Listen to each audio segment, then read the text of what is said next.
पूर्व कानून मंत्री और वर्तमान में दिल्ली की मालवीय नगर सीट से आप विधायक कल सुल्तानपुर की अमहट जेल से रिहा हो गए।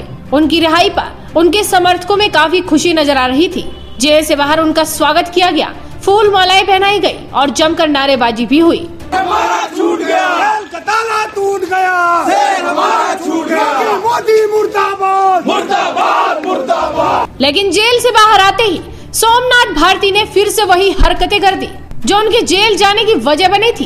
सोमनाथ भारती जेल से बाहर जरूर आए, लेकिन उनकी हरकतों में सुधार नहीं हुआ। उनके समर्थक उनके सामने मोदी योगी मुर्दाबाद के नारे लगा रहे थे और वो मंद मंद मुस्कुरा रहे थे। और आते ही उन्होंने बयानबाजी भी शुरू कर दी। उन्होंने ट्वीट कर लिखा, काम पर दोबारा वापसी, संविधान के लोगों से मुलाकात, काफी काम बचा हुआ है, जिसमें बीजेपी के कार्यकर्ता और उनके भक्तों पर वैधानिक कार्रवाई करना भी है, क्योंकि उन्होंने पुलिस की पावर का गलत प्रयोग किया और मुझे अवैध तरीके से बंदी बनाया। इनका ट्वीट देखकर तो यही लगता है कि पहले तो चोरी करो और फिर सीना जोरी भी करो। सोमनाथ भारती ने जिस तरह की हरकत की थी, उनके मुंह पर कालिक पुत गई थी, वो नजारा तो आपने देखा ही होगा। किस तरह से उन्होंने यूपी पुलिस की वर्दी उतरवाने की बात की थी। और आपकी वर्दी उतरवाएंगे हम, ख्याल रखिएगा आप, हम पहचान रहे हैं आपको। जो आज बदतमीजी कर रहा है ना मेरे साथ, सबकी वर्दी उतरवाऊंगा मैं। आप हट जाइए यहाँ से। बिल्कुल नहीं हटेंगे।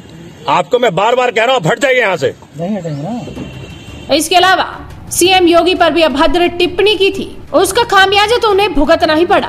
और अब ये बात कर रहे हैं बीजेपी के कार्यकर्ता और उनके भक्तों पर वैधानिक कार्रवाई करने की। हालांकि जेल से आने के बाद उनके शब्दों में सुधार जरूर हुआ, लेकिन उनकी हरकतें वही की वही हैं। लेकिन यूपी की जनता भी जानती है कि ऐसे लोगों के साथ किस तरह का सलूक किया जाना चाहिए, तभी तो जनता बोल रही है।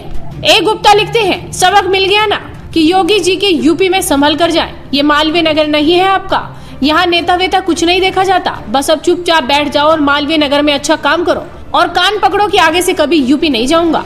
कौशलेंद्र ठाकुर लिखते हैं, पहले संविधान के अनुसार काम करना सीखिए, फिर यूपी में कैंपेनिंग करिए।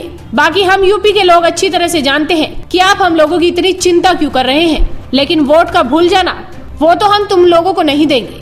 मनोज कुमार कहते हैं, राम राज्य की यात्रा करके आए हैं, वहाँ प्रभु श्री राम के परम भक्तों से इनकी मुलाकात हो गई। तो ऐसे में आप देख सकते हैं कि किस तरह से यूपी की जनता सोमनाथ भारती की क्लास लगा रही है, क्योंकि वो भी जानती है कि सोमनाथ भारती सुधरने वाले नहीं। लेकिन इतना जरूर है कि सोमनाथ भारती भले ही दिल्ली में बैठकर बयानबाजी करें, लेकिन अब यूपी में कदम रखने का सोचेंगे भी नहीं। तो आप भी इस वीडियो पर अपनी राय जरूर रखिए। साथ ही आपके अपने चैनल हेडलाइंस इंडिया को सब्सक्राइब कीजिए।